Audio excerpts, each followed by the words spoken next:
Microsoft cuts 9,000 jobs as it reshapes its Xbox gaming business. Foldable phones are finally becoming a reality. X, formerly Twitter, will allow AI to write community notes. And EU antitrust pressure forces Google to rethink search results. Welcome to Hashtag Trending. I'm your host, Dr. Hema Murthy, sitting in for Jim Loves. Microsoft is cutting roughly 4% of its global workforce, about 9,000 jobs. That brings the total number of layoffs to approximately 32,300 since 2023. This time, it's the gaming sector that's feeling most of the impact. Microsoft announced its largest round of layoffs in over 2 years, impacting divisions across the company, but with a particularly heavy emphasis on the Xbox gaming business. This is the fourth major round of layoffs at Xbox in the last 2 years. What's behind these cuts? Xbox chief Phil Spencer, in a memo to staff, wrote, "To position gaming for enduring success and allow us to focus on strategic growth areas, we will end or decrease work in certain areas of the businesses and follow Microsoft's lead in removing layers of management to increase agility and effectiveness." Once thought untouchable, Microsoft's gaming division is now under the microscope as the company pivots to position company and teams for success in a dynamic marketplace, according to a Microsoft spokesperson. Actual changes inside the Xbox universe include the cancellation of many game projects or a reduction in staff. Spencer called these moves essential to align company and teams for success in a changing marketplace. He emphasized the need to focus on strategic growth areas and to eliminate layers of management to enhance agility and effectiveness. Essentially, Microsoft wants to move faster, cut costs, and put more resources behind AI and cloud, even if it means tough choices for its gaming business. CEO of Microsoft, Satya Nadella, said this during the May 2025 layoffs when he called the cuts a realignment to reposition Microsoft around future priorities like AI. It's important to note that Microsoft is currently not struggling financially. The company just posted a 13% jump in revenue and an 18% increase in profit last quarter. Xbox itself has seen year-over-year revenue growth, and Microsoft's stock is up nearly 150% over the past 5 years. But the tech industry is changing, and Microsoft has to keep up with the industry. Microsoft's move is a sign that even the biggest players aren't immune to rapidly changing tech landscape. All eyes are on Samsung's upcoming Galaxy Unpacked event on July 9, where the company is expected to unveil not just the next generation Fold 7 and Flip 7, but something that could truly change the game: the Samsung Tri-Fold phone. The Tri-Fold will reportedly feature a massive 10-inch OLED display that folds twice. This device can slip into your pocket, but unfolds to the size of a tablet, perfect for multitasking, gaming, or a content creation on the go. The Tri-Fold is rumored to have a Snapdragon 8 Elite chip, a camera array similar to the Fold 7, and a design that's both thin and light. But Samsung has more news. The new Fold 7 and Flip 7 are also expected to get their biggest upgrades yet, with larger displays, improved battery life, and enhanced multitasking features. The Flip 7, for instance, could sport a bigger cover screen, making it a strong contender against Motorola's latest Razr Ultra.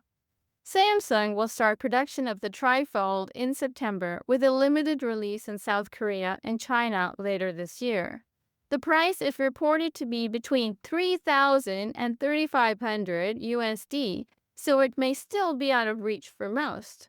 Apple has been watching the folding screen market, and now multiple sources now confirm that Apple's first foldable iPhone has entered prototype testing, with a launch expected as early as 2026, possibly alongside the iPhone 18 lineup. The foldable iPhone is rumored to feature a Samsung-made 7.8-inch OLED display with an under-display camera, a side-mounted Touch ID, and a nearly invisible crease, which solves one of the biggest complaints about existing foldables. The device is expected to be ultra-slim, around 9 to 9.5 millimeters when folded, and yes, it will also boast a high price tag, with reports predicting a launch price between 2,100 and 2,300 USD. The timing of this is not a coincidence. The foldable market has been slow to take off. Just 1.5% of all smartphones sold last year were foldables, and growth has plateaued as manufacturers work out the kinks. With Samsung and Apple working out those kinks, we could be closer to foldables being more common. If you've been on X, formerly Twitter, lately, you've probably seen community notes pop up under viral posts. Those little fact checks help separate what's real from what's not. It's a feature that's grown in importance, especially since Elon Musk took the reins and other social media platforms are copying that, like Meta, TikTok, and YouTube. But now X is taking things a step further. They're letting AI chatbots draft those notes. X is piloting a new system where AI bots, including its in-house Grok chatbot and third-party models connected via API, can generate community notes for flagged posts. These bots can respond to calls for notes, draft context, and even cite sources, just like a human contributor. The goal of this change is to speed up the process and help tackle the tidal wave of misinformation that hits the platform every day, especially during breaking news or viral moments. But AI isn't running the show alone. Every AI-generated note goes through the exact same review process as a human-written one. Notes only go live if they're rated helpful by a diverse group of human contributors, ensuring that no single viewpoint dominates and that accuracy stays front and center. The system is open source, transparent, and designed to prevent bias or agenda-driven moderation. AI bots can't rate notes themselves, they can only propose them. That means the final say still rests with real people, not algorithms. And before these bots get to write live notes, they'll spend time in test mode, where only a small group of reviewers can see their work. Only after proving themselves will they graduate to proposing notes that could be published for all to see. What's the advantage? AI can churn through vast amounts of content, surfacing relevant facts and context much faster than human volunteers alone. This is important when misinformation can go viral in minutes. But there are risks. As reported in a previous episode of #Trending, AI models are known to hallucinate or make up information that sounds convincing but is not factually true. There's also concern that a flood of AI-generated notes could overwhelm human reviewers, making it harder for them to catch mistakes. There's always the challenge of ensuring that AI doesn't inherit or amplify existing biases or miss a cultural nuance that a human might catch. X says it's rolling out this feature slowly, watching closely for problems and keeping humans firmly in the loop. The company is thinking that the right blend of AI speed and human judgment can make community notes more effective than ever, and maybe even suggest a method for how social platforms fight misinformation. Google is scrambling to avoid another massive antitrust fine from the European Union, and the company's latest proposal could change what you see every time you use Google search. The European Commission has been turning up the heat on Google, accusing the tech giant of unfairly favoring its own services. Think Google Shopping, Google Hotels, and Google Flights over those of its competitors.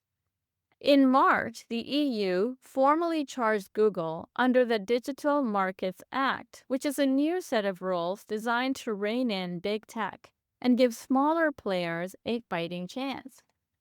In a last-ditch effort to avoid a fine that could reach 10% of its global annual revenue, Google has offered up a new set of changes to how it displays search results in Europe.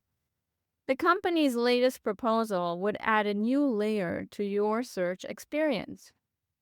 Whenever you look up something like hotels or flights, you'd see a special box at the top of the results page dedicated to what's called a vertical search service. This box would highlight links to specialized search engines, as well as direct links to suppliers like hotels, airlines, restaurants, and transport services. Beneath this vertical search box, Google would add another box featuring free links to suppliers like direct booking options for hotels or airlines organized by Google. The idea is to give more visibility to competitors and direct suppliers without making it look like Google is still putting its own services front and center. These changes could have a major impact on how businesses get found online. If you're a hotel or airline, you might see more direct traffic and fewer customers routed to Google's own platforms. For consumers, it could mean more choices, but also a different, possibly more cluttered search experience. Google says it's already made hundreds of alterations to its products to comply with the DMA, but the company is clearly worried.